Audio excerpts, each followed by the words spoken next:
Hello students, আমাদের চ্যানেলে তোমাদের সকলকেই স্বাগতম। আজকের ক্লাসে আমরা ক্লাস 8 এর রায় ও মার্টিন 2024 প্রশ্নবিচিত্রার পরিবেশ ও বিজ্ঞানের সেকেন্ড ইউনিট টেস্টের 4 নম্বর স্কুলের প্রশ্নোত্তরগুলি করব। পরিবেশ ও বিজ্ঞানের আগের স্কুলের প্রশ্নোত্তরগুলি তোমরা যদি দেখে না থাকো, তাহলে অবশ্যই আমাদের চ্যানেলে গিয়ে দেখে নিও। নিচে ডিসক্রিপশনের লিংক আমি দিয়ে রাখলাম। আর তোমরা যদি আমাদের চ্যানেলে নতুন হয়ে থাকো, তাহলে চ্যানেলটিকে সাবস্ক্রাইব করে পাশে থাকা বেল আইকনটি অলে প্রেস করে রেখো।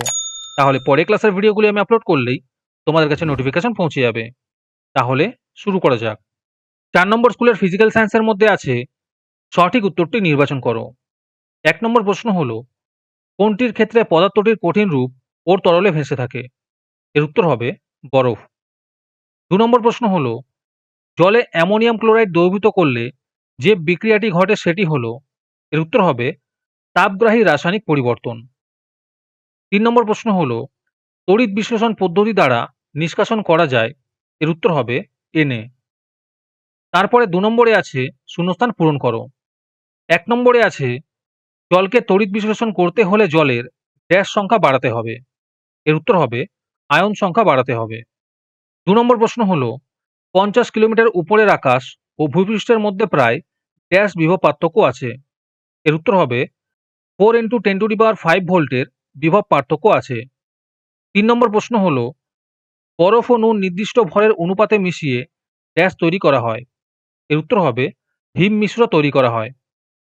4 নম্বরে আছে ডাই ইথাইল ইথার এর স্ফুটনাঙ্ক ড্যাশ। এর উত্তর হবে 34.6 ডিগ্রি সেলসিয়াস। 5 নম্বর প্রশ্ন হলো, যেসব পদার্থ রাসায়নিক বিক্রিয়ার বেগ বাড়ায় তাদের বলে ড্যাশ। এর উত্তর হবে অনুঘটক। তোমাদের মধ্যে থেকে যে কোনো 10 জন আজকের ক্লাসের পিডিএফটি ফ্রিতে পেতে পারো। তার জন্য তোমাদের এই ভিডিওতে লাইক, সাবস্ক্রাইব এবং একটি সুন্দর কমেন্ট করতে হবে। এই ভিডিওতে যখন 100টি লাইক এবং 100টি সাবস্ক্রাইব হয়ে যাবে, তারপরে আমি এই ভিডিওর কমেন্টের মধ্যে থেকে র্যান্ডমলি যে কোনো 10 জনকে বেছে নিয়ে তাদের সঙ্গে যোগাযোগ করে এই ভিডিওর পিডিএফটি দিয়ে দেব। আর যারা আগে থেকেই আমাদের চ্যানেলটি সাবস্ক্রাইব করে রেখেছো, তারা শুধু লাইক এবং কমেন্ট করলেই হবে। আর বাকিরা এই পিডিএফটি 3 টাকা দিয়ে আমাদের হোয়াটসঅ্যাপ নাম্বার 7501121499 যোগাযোগ করে নিতে পারো। তারপরে 3 নম্বরে আছে যে কোনো 3টি প্রশ্নের উত্তর দাও। এই প্রশ্নোত্তরগুলো আমি তোমাদের দেখিয়ে দিচ্ছি, তোমরা দেখে দেখে নোট ডাউন করে নিও। 1 নম্বর প্রশ্ন হলো, ইলেকট্রনীয় মতবাদ অনুযায়ী জারণ বিজারণের উদাহরণ সহ সংজ্ঞা লেখো।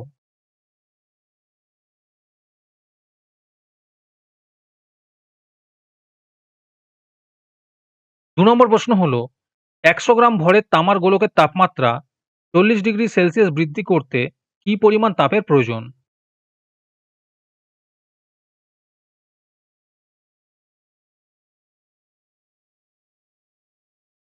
3 নম্বর প্রশ্ন হলো, শীতকালে উলের জামাকাপড় খোলার সময় গায়ের লোমগুলি সোজা হয়ে ওঠে এবং ক্ষীণ চিরচির শব্দ শোনা যায় কেন?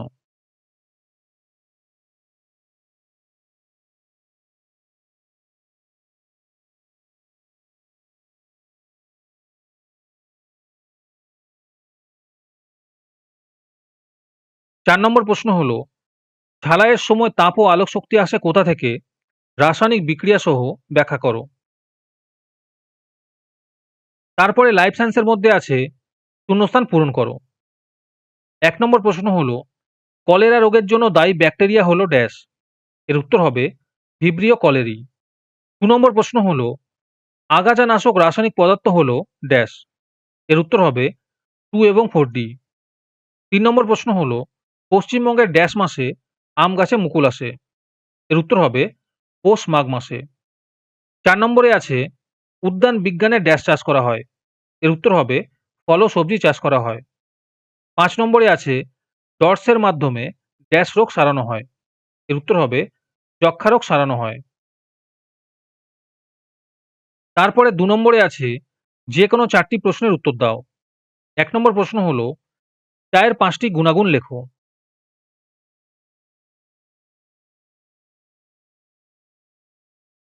2 নম্বর প্রশ্ন হলো, মৌমাছিরা কিভাবে বেড়ে ওঠে?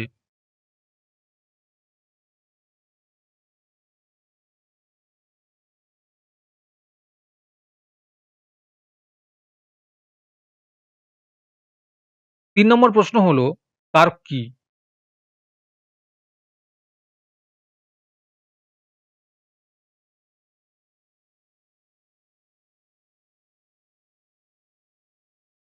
4 নম্বর প্রশ্ন হলো এনপিকে কি?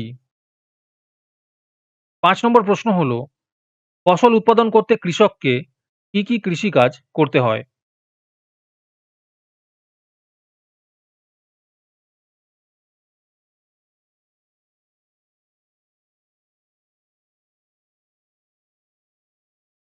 আজকের ক্লাসটি তোমাদের ভালো লেগে থাকলে অবশ্যই একটি লাইক এবং বন্ধুদের কাছে শেয়ার করে দিও।